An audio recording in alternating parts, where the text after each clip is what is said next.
that we can talk about melanin, but at this point in time, in terms of what we see happening in front of us via television and via the media, that the question that we must ask ourselves is that can we as individual black people protect our melanin? Can we collectively protect melanin on this planet? Because I think that a very significant dialogue is going on with us. And if we're not looking broadly, we will miss the communication from the white side of the chessboard. I say that the most important analogy that we can use to center ourselves in reality of today's world is to understand that we are at a gigantic global chessboard. The white side of the chessboard is playing white supremacy for white genetic survival. And it is waging war on the black side of the chessboard where all people of color are placed. The black people being the most significant people representing the black side of the chessboard because we have the greatest quantity of melanin that can challenge white genetic survival in the perception of the people, the tiny minority of people on this planet who classify themselves as white. But that white side of the chessboard has been dialoguing with us for the past several thousand years, but let's just bring it up to present time and the last several months. I maintain that that white side of the chessboard is saying to us, I can kill 2 million of you at a time if I want. And I hope everybody looked at the pictures of the people in Rwanda and saw the high concentration of melanin in the people in Rwanda. That melanin is not protected. They tell us 1 million people were killed. I say they probably killed 2 million. And in my mind, 2 million were killed until proven otherwise. They have already announced to us that their virus that they manufactured, HIV, is going to kill 50 million people with melanin on the African continent. Several years back, getting us accustomed to the slaughter and destruction of melanin on this planet, they served us up Jonestown and said, I can kill 1,000 of you at a blow and make you not even look at it or think about it. Or I can kill you 20 at a time when I kill the people, the children in Atlanta. Or I can kill you by the hundreds in the urban centers of this area of the world. I am moving all over this planet, destroying melanated people and maximally melanated people anytime I get ready to think about it. And we have a gentleman in the White House who's saying my ratings are falling. But I can always get high ratings in the system of white supremacy if I just move out and kill some melanated people. Kill them in Panama, kill them in Grenada, kill them in Haiti, let them drown in boats anytime we get ready to do so. So do you understand my question? We can talk about melanin, but the critical question is, can we protect melanin? And they're saying up in our faces, you can't do anything about what I decide to do to you. Now, if we don't look at that challenge if we direct our attention to other things, a massive movement is going on. Melanin is being destroyed.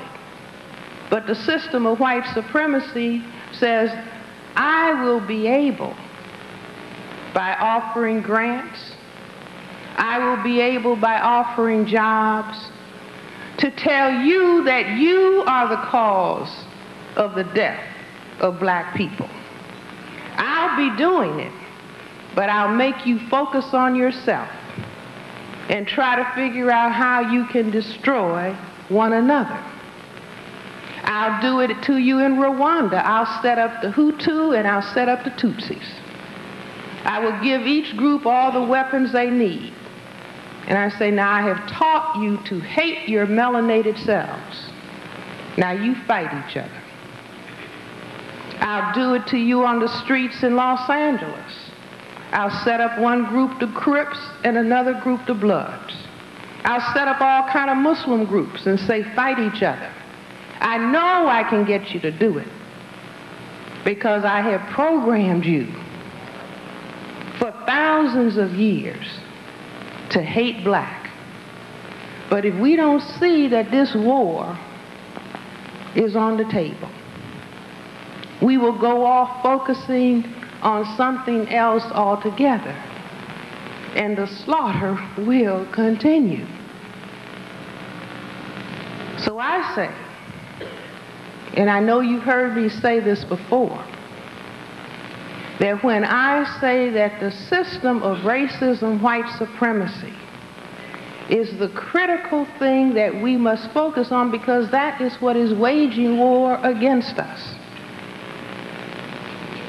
The white people came up with a plan some years back, Global 2000, in which they said it's too many people of color on this planet. By the year 2000, it's necessary to get rid of 2 billion. They are about business. They are about serious business, removing as they deem necessary the people of melanin on this planet.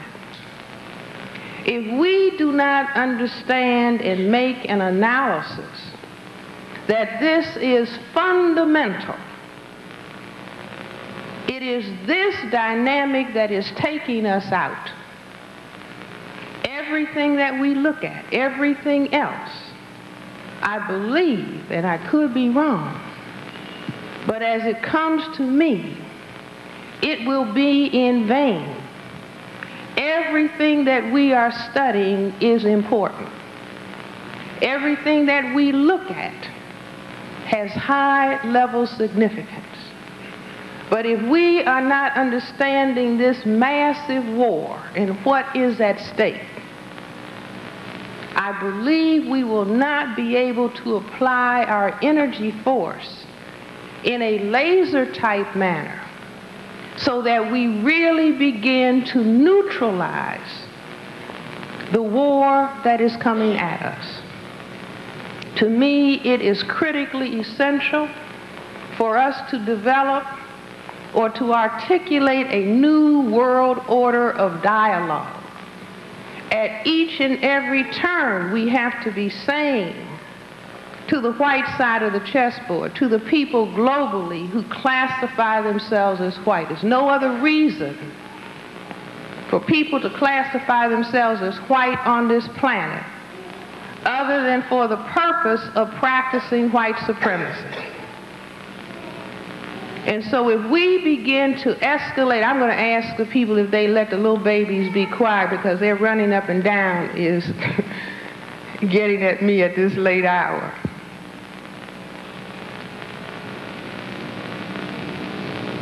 We have to be able to dialogue back to them and say, we understand this war that is being waged against us, because if we don't label it for what it is, then they'll just keep that train rolling against us, and we just look up and more black people are dead everywhere.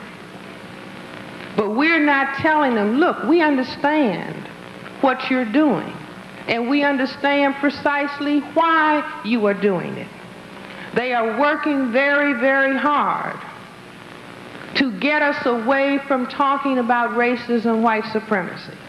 They are working very hard. Let's change the dialogue. Let's force them into a change of dialogue. We can do it by giving them grants to talk about multiculturalism, by giving them grants to talk about diversity, to tell them, oh, we don't talk about racism any longer. All this talk about victimizations, that's ridiculous. And so trying to slide us away from proper focus. But we have to hold the line and stay on course. Say, you can talk about diversity if you want.